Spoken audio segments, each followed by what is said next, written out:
Hello friends, welcome to civil solve. UPRVUNL Uttar Pradesh Rajya Vidyut उत्पादन निगम में कुछ वैकेंसीज़ निकली हैं। ये वैकेंसीज़ काफ़ी पुरानी हैं आपकी क्योंकि इसका जो नोटिफिकेशन था वो आपका मार्च में ही आ गया था। मार्च से ही आप एग्ज़ाम जो है इसका एप्लीकेशन फ़िल कर सकते थे, बट अब ये डेट जो है वो आपकी एक्सटेंड की गई है 25 मई तक।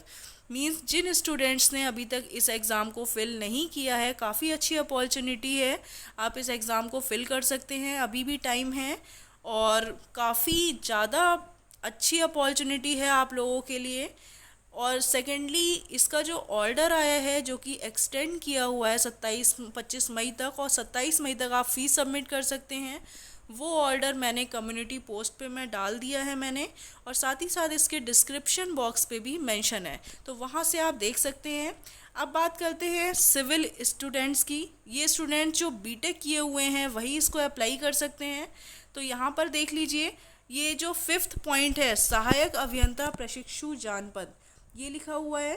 तो ये जो है जिसमें टोटल आपकी ये 13 वैकेंसीज़ हैं, जिसमें कि अगर आप बात करते हैं 8 अनरिजर्व्ड हैं, 1 ओबीसी हैं, और एससी की 3 हैं और ईडब्ल्यूएस की 1 है।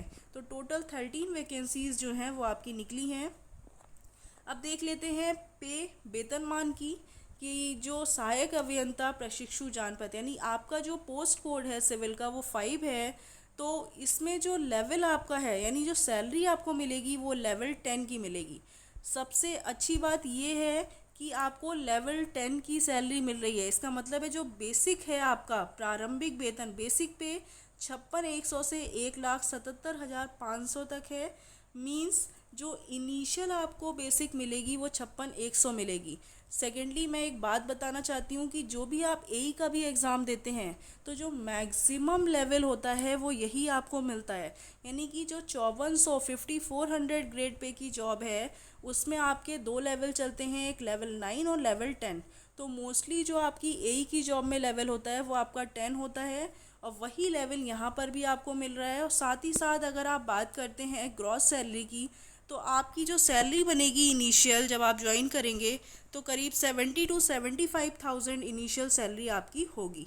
ठीक है, अब देख लेते हैं कि एलिजिबिलिटीज़ क्या हैं। कि अगर असिस्टेंट इंजीनियर की बात कर रहे हैं सिविल, जिसका पोस्ट कोड 5 आपको यहाँ पर मेंशन है, तो इसमें देख लीजिए कि आप जो स्टूडेंट्स बीटेक में जिनके 65% या उससे ज़्यादा हैं वही इस एग्ज़ाम के लिए अप्लाई कर सकते हैं। 65% से कम मार्क्स के स्टूडेंट्स इसको अप्लाई नहीं कर पाएंगे।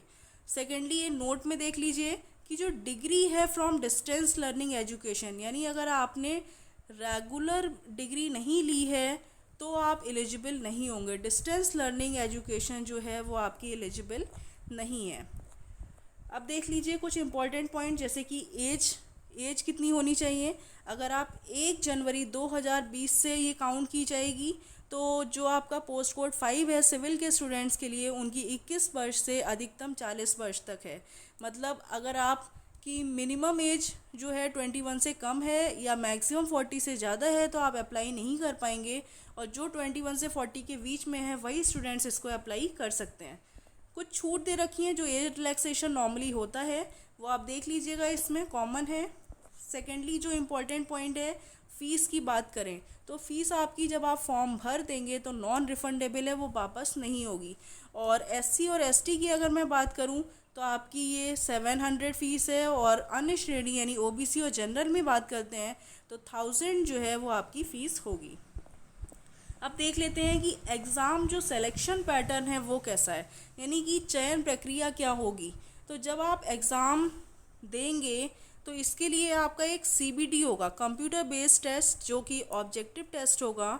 तो अगर आप इस ऑब्जेक्टिव टेस्ट में क्वालिफाई हो जाते हैं तो कम से कम 3 टाइम्स शॉर्ट लिस्टेड कैंडिडेट्स बुलाए जाएंगे,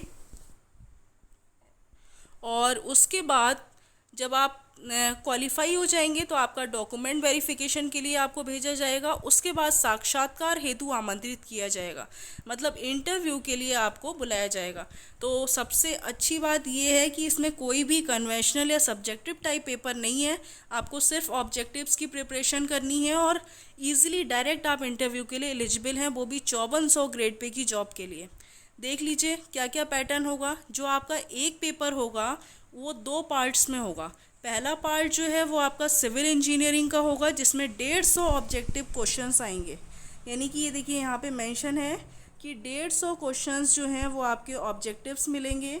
और पार्ट 2 में अगर आप बात करते हैं तो 50 ऑब्जेक्टिव टाइप क्वेश्चंस होंगे, जिसमें हिंदी, जनरल नॉलेज और रीजनिंग, ये क्वेश्चंस जो हैं इनके आपको मिलेंगे।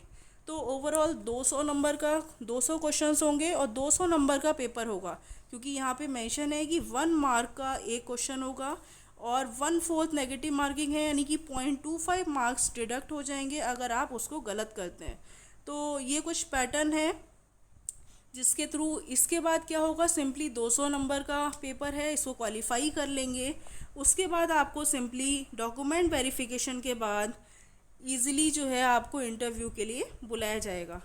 तो ये कुछ पॉइंट्स हैं जो कि इम्पॉर्टेंट हैं, एक बार देख लीजिएगा। और जिनने अभी तक अप्लाई नहीं किया है वो इस एग्ज़ाम के लिए अप्लाई कर सकते हैं, काफ़ी अच्छी अपॉर्चुनिटी है। और डिस्क्रिप्शन बॉक्स में मैं उसको मेंशन कर दूंगी ऑर्डर को, एक बार उसको रिव्यू कर लीजिएगा। So thank you friends and all the best.